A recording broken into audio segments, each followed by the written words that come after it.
जुगटारा मोरी भवानी धीरे धीरे।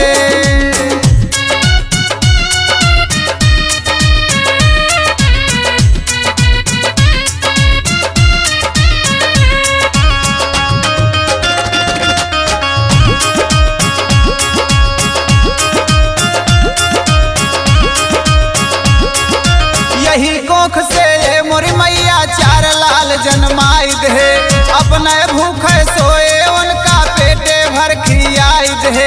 यही कोख से मोरी मैया चार लाल जन्माई दे, अपने भूखे सोए उनका पेटे भर खियाई दे। माई आई के हमार बुढ़ापा बेटवा कहाँ की रास्ता ना पाकल जुगटारा मोरी भवानी धीरे धीरे। कल जुगटारा मोरी भवानी धीरे धीरे।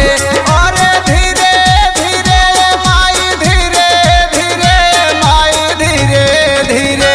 कल जुगटारा मोरी भवानी धीरे धीरे। कल जुगटारा मोरी भवानी धीरे धीरे।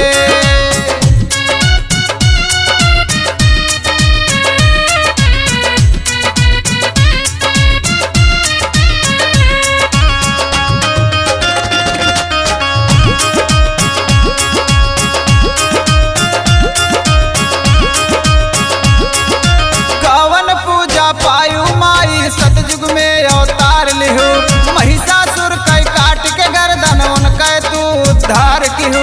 कवन पूजा पायु माई सतयुग में अवतार लिहू, महिषासुर कई काट के गर्दन उनके तू उद्धार किहू। जल्दी अबला तू अवतार करा धरती के उद्धार। कल जुगटारा मोरी भवानी धीरे धीरे। कल जुगटारा मोरी भवानी धीरे धीरे। और धीरे धीरे माई धीरे धीरे माई धीरे धीरे। कल जुगटारा मोरी भवानी धीरे धीरे। कल जुगटारा मोरी भवानी धीरे धीरे।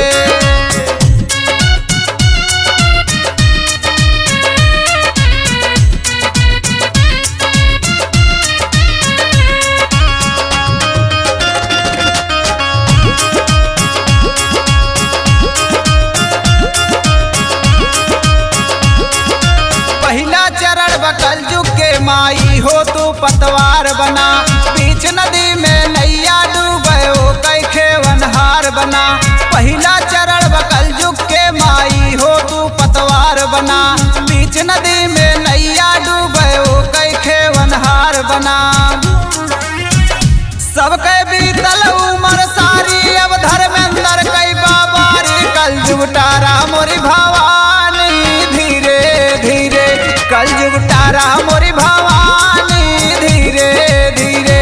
और धीरे धीरे माई धीरे धीरे माई धीरे धीरे। कल जुगटारा मोरी भवानी।